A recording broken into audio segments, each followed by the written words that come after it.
Buen día. Todavía extraño eso como me lo decían todos los días, pero sí, estuve en Río de Janeiro y bueno, lo que descubrí o reafirmé es que el fútbol en Brasil, más que un deporte, es una identidad nacional. Yo quedé encantado porque allí se vive y se respira fútbol todo el día, todos los días. El fútbol, tanto en selecciones como a nivel de clubes, siempre está presente en las calles, en camisetas, en conversaciones, en restaurantes, siempre está latente. De hecho, en el lugar donde yo me encontraba, en la zona de Copacabana, un lugar muy turístico, tú podías distinguir a los turistas y a los locales, porque los turistas todos tenían camisetas de la selección de Brasil, incluido yo, y los locales tenían las camisetas de su cuadro o de su equipo de la ciudad. Recordemos que allá en Río de Janeiro está el Flamengo, el Fluminense, Botafogo y Vasco da Gama. Y se veían camisetas de todos los equipos. Una cosa que me llamó la atención, que también tuve la oportunidad de ir al Estadio Maracaná, que no iba a perder la oportunidad, es la forma en la que se conmemora o se respeta a las leyendas de un país. Yo ahí pude ver historia tanto de Flamengo, de Fluminense, como de la selección. Y te cuentan las historias de tanto de Marta, Ronaldinho, Adriano, Cafú, tantas figuras y tantas historias que me parece increíble y que yo creo que eso es lo que hace que exista la cultura futbolística. Lo mencionábamos en programas anteriores que Juan Arango y José Manuel Rey debatían en un podcast que el venezolano capaz no reconoce a las leyendas o la historia futbolística de Venezuela. Y yo creo que eso es, me di cuenta acá, que es súper importante porque el desconocer el pasado es no saber lo que eres. Entonces, eso es algo que no sucede en Brasil. En Brasil, incluso te venden las camisas de Tafarel, el portero. Hoy en día se siguen vendiendo las camisas de Tafarel, de Ronaldinho, obviamente, y de figuras de muchos años atrás. Y las nuevas generaciones tienen como un ejemplo a seguir. No solamente les gusta Vinicius, les gusta Neymar, sino que también visten camisetas de Ronaldo, que capaz ni siquiera pudieron ver, pero los tienen presente actualmente. Es diferente cómo se vive el fútbol allá. Puedes ver personas de todas las edades jugando fútbol sobre la playa, sobre las favelas. Además, el factor social, ¿no? De cómo sabemos que en ciertas zonas menos favorecidas el fútbol sirve como motor o puente para dar un mejor futuro a las nuevas generaciones. Y eso es algo que se ve mucho allá también, muchachos. Brandon, ahora yo te hago una pregunta para ver cuál es tu perspectiva. Estás en Uruguay, estás viviendo en un país muy futbolero, bicampeón del mundo, con una tradición, dos clubes muy grandes en la historia de Sudamérica, y ahora pasas al más grande, país más grande de Sudamérica, con 5 mundiales, más ganador de todo el mundo, y con unas características especiales. ¿Qué diferencias encontraste tú entre el tipo del hincha uruguayo y del hincha brasileño? ¿Cómo viven el fútbol día a día? Porque son distintos, hablamos idiomas distintos, pero nos une una misma pasión. ¿Qué nos separa y qué nos une del resto de los sudamericanos, los brasileños? Sí, lo que me llamó la atención sobre la diferencia entre Uruguay y Brasil es que ya lo he mencionado anteriormente que en Uruguay pasa este fenómeno tan extraño que capaz también pueda pasar un poco en Argentina, pero aquí en Uruguay el fanatismo por Peñarol y Nacional es incalculable. Cuando se trata de la selección son más modestos, como que no se animan tanto.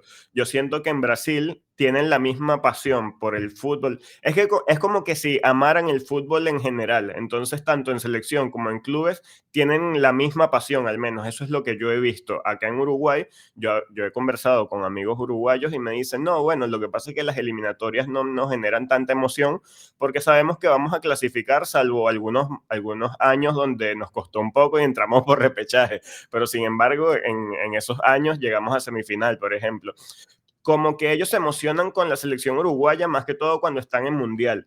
Y yo siento que en Brasil se respira fútbol en todo momento. Entonces, de hecho, me acuerdo que estaba caminando por la calle y tenían en los televisores distintos partidos, porque estaba jugando Gremio, en otro televisor estaban poniendo la Copa América Femenina, que estaba jugando Brasil contra Uruguay, si no me equivoco.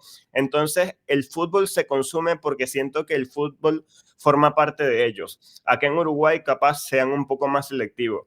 También siento que en Brasil hay mucha diversidad. En cambio, aquí el fútbol está más centralizado. Casi todos los equipos, por no decir la mayoría, están en Montevideo y la mayor cantidad de fanáticos son de Nacional y de Peñarol. En Brasil yo tuve la oportunidad de conversar de gente de Botafogo. Me sorprendió mucho la fanaticada de Botafogo. No sé si ha crecido últimamente por los resultados del club brasilero, tanto en el Mundial de Clubes como en Copa Libertadores, pero vi muchos fanáticos de Botafogo y también pude conversar con fanáticos de Vasco da Gama. Me acuerdo que el último taxista que me llevó al aeropuerto para volver a Montevideo era de Vasco da Gama y me dice, me habla de Soteldiño y dice, Soteldiño, muy pequeño, buen jugador, pero aquí no lo queremos mucho porque él se paró encima de la pelota contra Vasco de Gama. Y luego, entre las otras cosas que me dijo, me mencionó a Savarino también, que lo reconoce como un buen jugador, de los mejores de Brasil, dijo, pero esta persona de Vasco de Gama me dijo,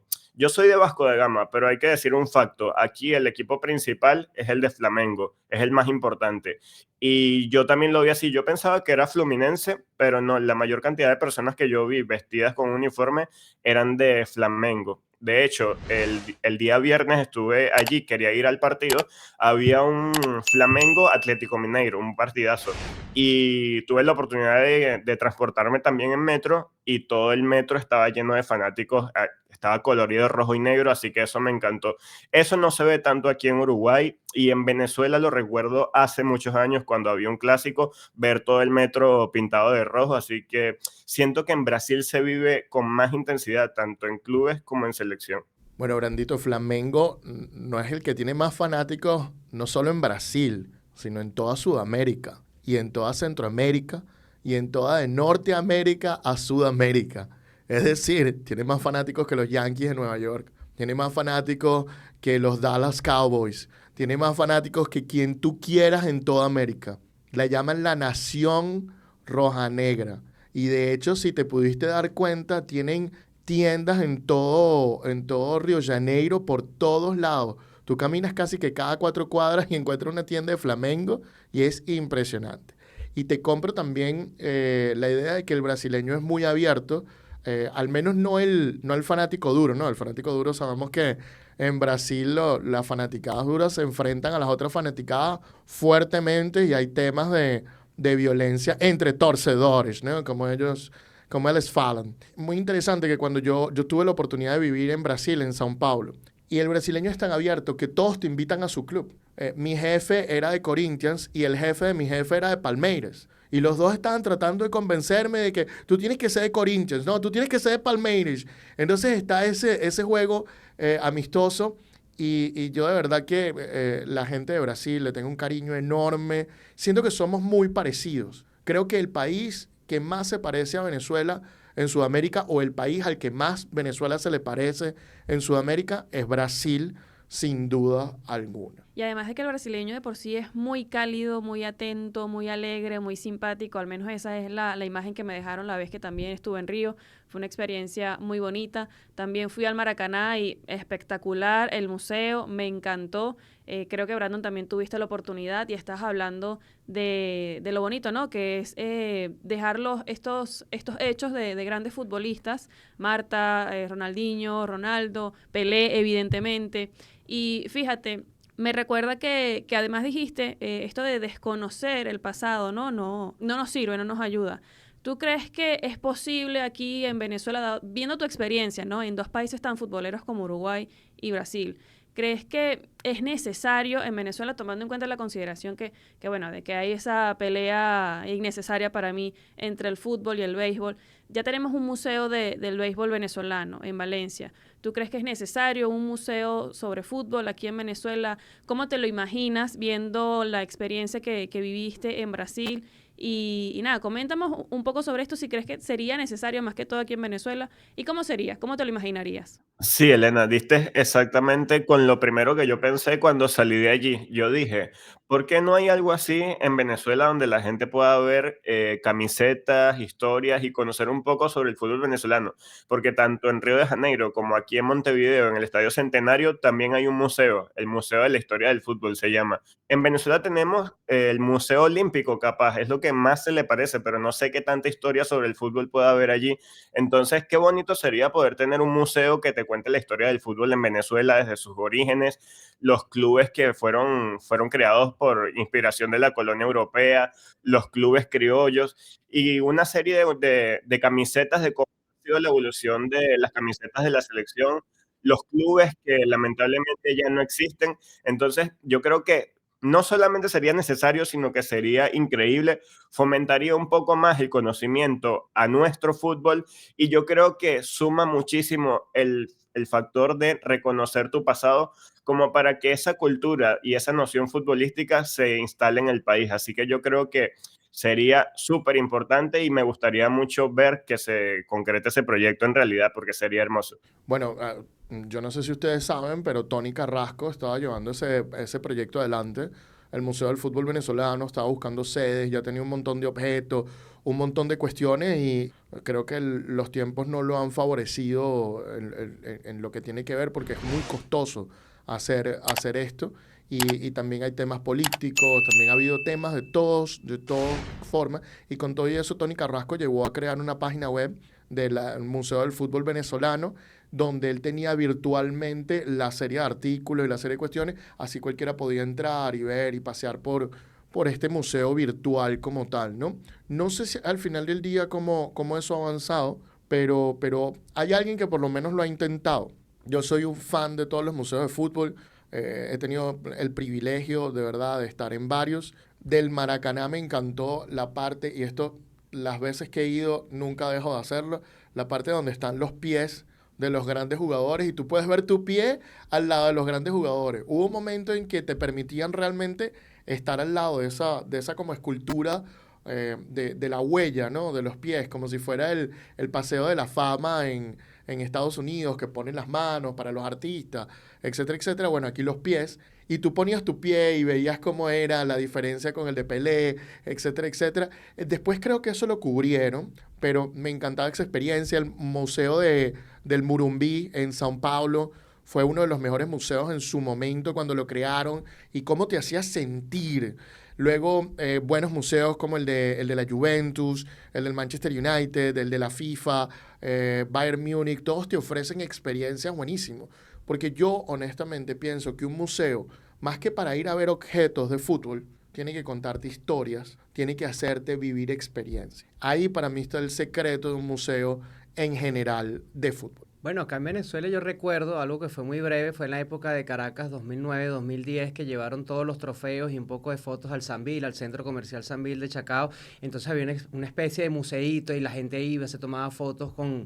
De hecho, fue en 2010 exactamente porque habían ganado el último torneo, la estrella absoluta y llevaron todo eso. Se han hecho intentos, en Táchira había estatuas de los grandes jugadores que una se la robaron, en Mérida también se robaron estatuas. Entonces intentan escribir una historia. No a mucha gente le importa, la borran, sigue y viene otra gente y te cuenta otra historia. Es un tema que, bueno, da para hablar mucho más. Hay que hacer más iniciativas en Venezuela, por supuesto. Hay que hacer más, pero bueno, esto es un tema desde que hay que fundar cimientos para poder construir para arriba. Pero que es cierto lo que dices, Andrés, esto da para otro programa entero, como me estabas diciendo fuera del aire. El hecho de que, fíjate tú, el Caracas Fútbol Club hasta hace poco fue que empezó a reconocer su historia antes del año 89, cuando adquirió el equipo la familia Valentiner. Y hay muchos equipos donde esto ha pasado. Hay muchos equipos jóvenes, sin duda alguna, pero hay muchos equipos que tratan de olvidar su historia. E incluso he sentido en muchos aspectos que la federación trata de olvidar el pasado. Es como no me gusta el pasado, pero no todo en el pasado es malo, tampoco todo en el pasado es bueno. De hecho, hasta ahora los mejores récords están en el pasado, no en el presente de la selección, porque la mejor participación la tenemos en 2011, en una Copa América. La seguidilla de partidos creo que todavía no ha sido superada, es la de Richard Páez, con un empate y 4 victorias seguidas. Entonces, sí, es un tema. También muchísima de la corrupción más comprobada la tenemos en el pasado. Hay un tema ahí donde reconocer nuestra historia, lo malo y lo bueno, no es un error, es parte de nosotros y tenemos que avanzar. Un museo, como dice Brandon, es una historia de esto. Sí, y me quedo con eso, ¿no? No solo mostrar objetos, sino transmitir una experiencia. Allí cuando yo fui al Maracaná, de entrada nos mostraron un video y te hicieron saber que estabas en el estadio que vive más partidos al año y más emociones al año. Eso te hace darte cuenta de lo imponente que es y de lo que estás presenciando. Y bueno, ojalá que en un futuro que se acerca también el centenario, si no me equivoco, de la Federación Venezolana de Fútbol, se puedan hacer cosas interesantes y un museo de la historia del fútbol venezolano y se concreten esos proyectos. Me encantaría la idea de ver las camisetas de todos los clubes que han estado en primera división, los clubes que ya no existen, porque hace falta, sobre todo hoy en día donde la historia del fútbol venezolano está llena de clubes muy jóvenes, muy recientes, entonces corremos con el riesgo de perder un poco de nuestra identidad por no reconocer el pasado. Así mismo.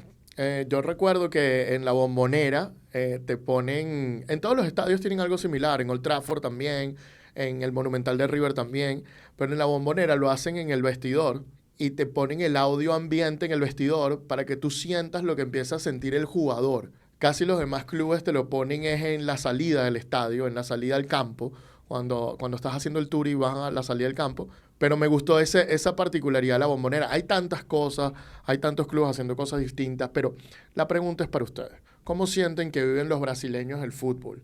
¿Cómo sienten que es el fútbol de Brasil para Sudamérica? ¿Cómo es su experiencia en los museos de fútbol? Bueno, déjennos sus opiniones en la caja de comentarios.